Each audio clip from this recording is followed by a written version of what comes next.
ಓಂ ಶ್ರೀ ಗುರುಭ್ಯೋ ನಮಃ. ಎಲ್ರಿಗೂ ನಮಸ್ಕಾರ. ಸನಾತನವಾಣಿ ಯೂಟ್ಯೂಬ್ ಚಾನೆಲ್ಗೆ ಸ್ವಾಗತ.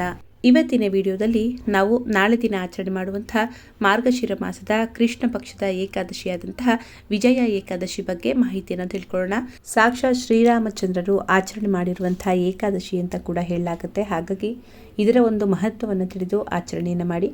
ಇನ್ನು ಶಿವರಾತ್ರಿಗೆ ಸಂಬಂಧಪಟ್ಟಂತೆ ಯಾರಾದರೂ ವಿಶೇಷವಾಗಿ ನಾನು ಸಾಮಾನ್ಯವಾಗಿ ಯೂಟ್ಯೂಬಲ್ಲಿ ಸರಳ ಶಿವ ಪೂಜೆಯನ್ನು ಕೂಡ ನಾನು ನಿಮಗೆ ತಿಳಿಸ್ಕೊಡ್ತೀನಿ. ಅಂದರೆ ಅದ್ರ ಬಗ್ಗೆ ಮಾಹಿತಿಯನ್ನು ನಾನು ನಿಮಗೆ ತಿಳಿಸ್ಕೊಡ್ತೀನಿ. ಇನ್ನು ಒಂದು ಬಹಳ ಮುಖ್ಯವಾಗಿ ಹೇಳೋದಂತಂದರೆ, ಕೆಲವರು ಜಪವನ್ನು ಮಾಡಬೇಕು ಅಂತ ಬಯಸ್ತಾರೆ.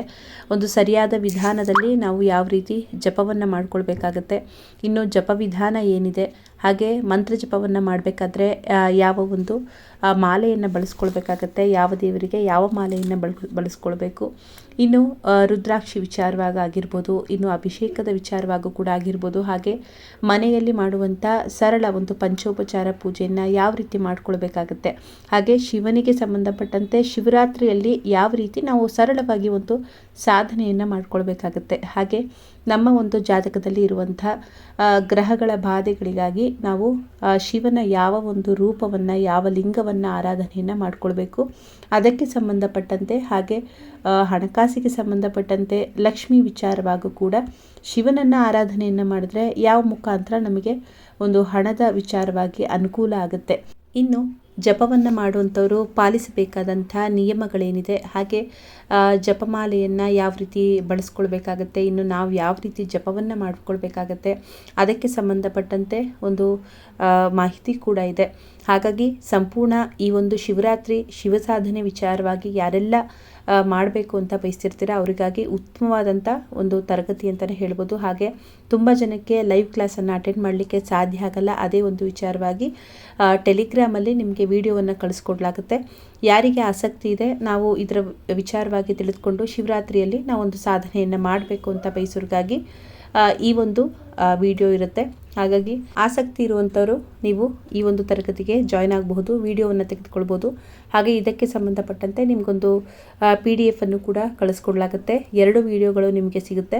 ಶಿವನಿಗೆ ಸಂಬಂಧಪಟ್ಟಂತೆ ಸಾಧನೆಯನ್ನು ಮಾಡಬೇಕು ಅಂತಿರೋರಿಗೆ ಇದು ಉತ್ತಮವಾದಂಥ ಒಂದು ತರಗತಿ ಅಂತಲೇ ಹೇಳ್ಬೋದು. ಹಾಗಾಗಿ ಆಸಕ್ತಿ ಇದ್ದಂಥವ್ರು ಜಾಯ್ನ್ ಆಗಬಹುದು, ಅಥವಾ ಸರಳವಾಗಿ ನಾನು ಯೂಟ್ಯೂಬಲ್ಲಿ ಅಪ್ಲೋಡ್ ಮಾಡುವಂಥ ವಿಡಿಯೋನ ನೋಡ್ತೀವಿ ಅಂತಂದವರು ನೀವು ಖಂಡಿತವಾಗ್ಲೂ ಅದನ್ನು ಕೂಡ ನೋಡಿ ಸರಳವಾಗಿ ಆಚರಣೆಯನ್ನು ಮಾಡ್ಬೋದು. ಹಾಗೆ ತರಗತಿಯ ಶುಲ್ಕ ಬಂದು 501. ಆಸಕ್ತಿ ಇರುವಂಥವರು ಈ ಕೆಳಗೆ ಬರ್ತಿರುವಂಥ ನನ್ನ ನಂಬರ್ಗೆ ವಾಟ್ಸಪ್ ಮಾಡಿ ನೀವು ಈ ಒಂದು ತರಗತಿಯ ಒಂದು ವಿಡಿಯೋವನ್ನು ಪಡೆದುಕೊಳ್ಬೋದು. ಇನ್ನು ಏಕಾದಶಿ ಬಗ್ಗೆ ಇವತ್ತಿನ ದಿನ ಮಾಹಿತಿಯನ್ನು ತಿಳ್ಕೊಳ್ಳೋಣ.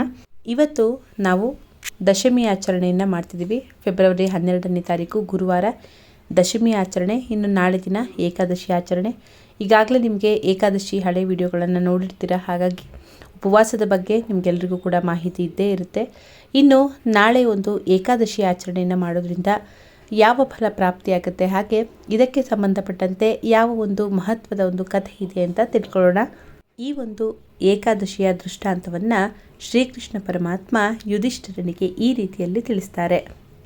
ತ್ರೇತಾಯುಗದಲ್ಲಿ ಶ್ರೀರಾಮಚಂದ್ರನು ಸೀತೆ ಹಾಗೂ ಲಕ್ಷ್ಮಣನ ಸಹಿತವಾಗಿ 14 ವರ್ಷ ವನವಾಸಕ್ಕೆ ಹೊರಡ್ತಾರೆ.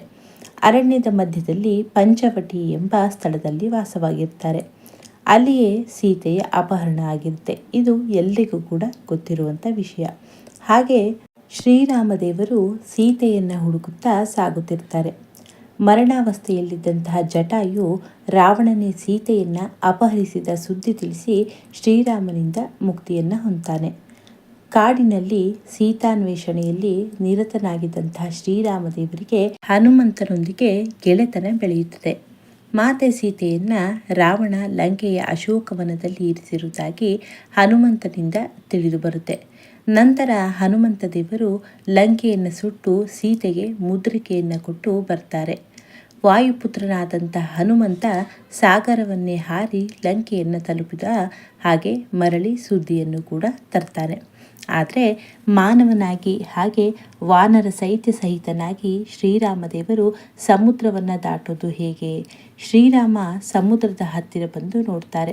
ಸಮುದ್ರದಲ್ಲಿರುವಂತಹ ಭಯಂಕರ ಒಂದು ಜಲಚರಗಳನ್ನು ನೋಡಿ, ಹಾಗೆ ದೊಡ್ಡದಾದಂತಹ ಜಲರಾಶಿ, ಇಂತಹ ಸಮುದ್ರವನ್ನು ದಾಟಿ ಲಂಕೆಯನ್ನು ತಲುಪಿ ಸೀತೆಯನ್ನು ಕರೆತರುವುದಾದರೂ ಹೇಗೆ ಅಂತ ಚಿಂತಿತರಾಗಿರ್ತಾರೆ.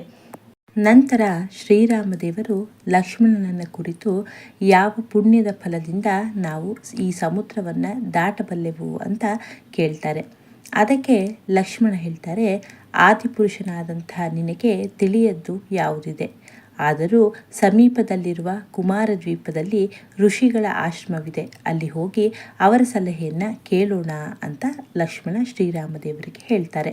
ಶ್ರೀರಾಮಚಂದ್ರನನ್ನು ನೋಡಿದಂತಹ ಮಹರ್ಷಿಗಳಿಗೆ ಬಹಳನೇ ಆನಂದ ಆಗುತ್ತೆ. ವಿಷ್ಣುವಿನ ಅವತಾರವೇ ಆದಂತಹ ಶ್ರೀರಾಮ ತನ್ನ ಆಶ್ರಮಕ್ಕೆ ಬಂದಿದ್ದಾನೆ ಅಂತ ಎಂಥ ಭಾಗ್ಯ ಇದು ಅಂತ ಅವರು ಹೇಳ್ತಾರೆ. ಜೊತೆಗೆ ಶ್ರೀರಾಮನು ತನ್ನ ಆಶ್ರಮಕ್ಕೆ ಬಂದ ಕಾರಣವೇನು ಅಂತ ಕೂಡ ಅವರು ಕೇಳ್ತಾರೆ.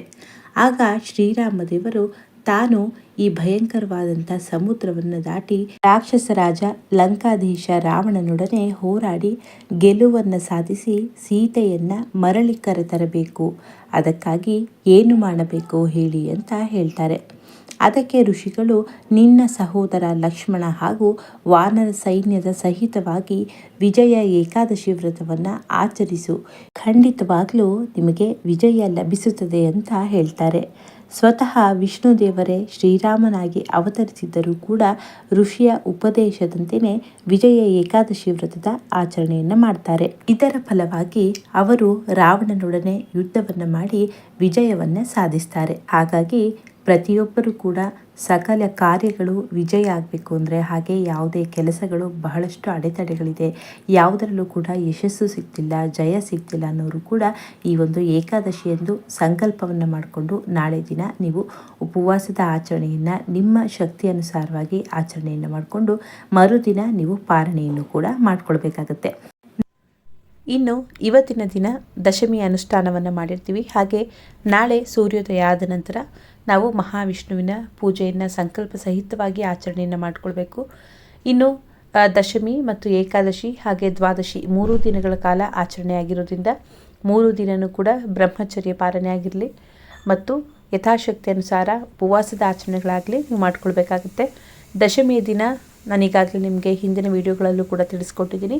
1 ಹೊತ್ತು ಊಟವನ್ನು ಮಾಡಿರ್ತೀವಿ. ಈಗ ರಾತ್ರಿ ಫಲಹಾರ ಅಥವಾ ಉಪಹಾರವನ್ನು ತೆಗೆದುಕೊಳ್ಬೋದು. ನಾಳೆ ದಿನ ಏಕಾದಶಿಗೆ ಸಂಪೂರ್ಣ ಉಪವಾಸವಿರುತ್ತೆ.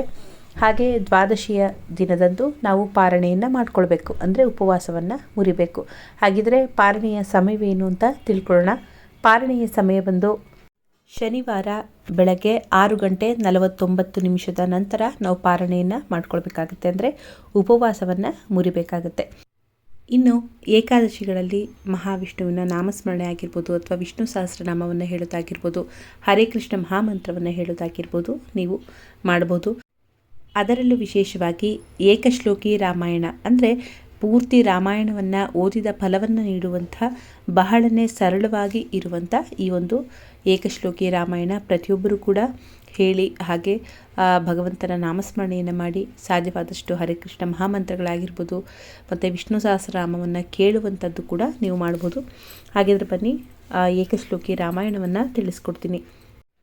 ಆದೌ ರಾಮ ತಪೋವನಾದಿಗಮನಂ ಹತ್ವಾ ಮೃಗಂ ಕಾಂಚನಂ ವೈದೇಹಿ ಹರಣಂ ಜಟಾಯುಮರಣಂ ಸುಗ್ರೀವ ಸಂಭಾಷಣಂ ವಾಲಿ ನಿಗ್ರಹಣಂ ಸಮುದ್ರ ತರಣಂ ಲಂಕಾಪುರಿ ದಾಹನಂ ಪಶ್ಚಾದ್ರಾವಣ ಕುಂಭಕರ್ಣ ಹನನಂ ಹೇತದ್ದಿ ರಾಮಾಯಣಂ.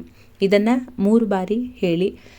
ಇದನ್ನು ಹೇಳೋದ್ರಿಂದ ನೀವು ಸಂಪೂರ್ಣ ಒಂದು ರಾಮಾಯಣವನ್ನು ಪಠಿಸಿದಂಥ ಫಲ ಪ್ರಾಪ್ತಿಯಾಗುತ್ತೆ ಅಂತ ಕೂಡ ಹೇಳಲಾಗುತ್ತೆ. ಹಾಗಾಗಿ ಪ್ರತಿಯೊಬ್ಬರು ಕೂಡ ಯಾರಿಗೆ ರಾಮಾಯಣ ಪೂರ್ತಿ ಒಂದು ಪಾರಾಯಣವನ್ನು ಮಾಡಲಿಕ್ಕೆ ಸಾಧ್ಯ ಆಗಲ್ಲ, ಪ್ರತಿಯೊಬ್ಬರು ಕೂಡ ಮಾಡಿ, ಪ್ರತಿದಿನ ಮಾಡಿದ್ರೂ ಕೂಡ ಬಹಳ ಒಳ್ಳೆಯದು. ಹಾಗಾಗಿ ನಾಳೆಯಿಂದ ನೀವು ಈ ಒಂದು ಚಿಕ್ಕದಾಗಿರುವಂಥ ಒಂದು ಏಕಶ್ಲೋಕಿ ರಾಮಾಯಣವನ್ನು ಹೇಳ್ಕೊಳ್ಬೋದು.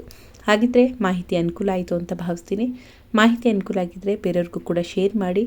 ಮತ್ತೆ ಮುಂದಿನ ವಿಡಿಯೋದಲ್ಲಿ ಸಿಗ್ತೀನಿ. ಧನ್ಯವಾದಗಳು.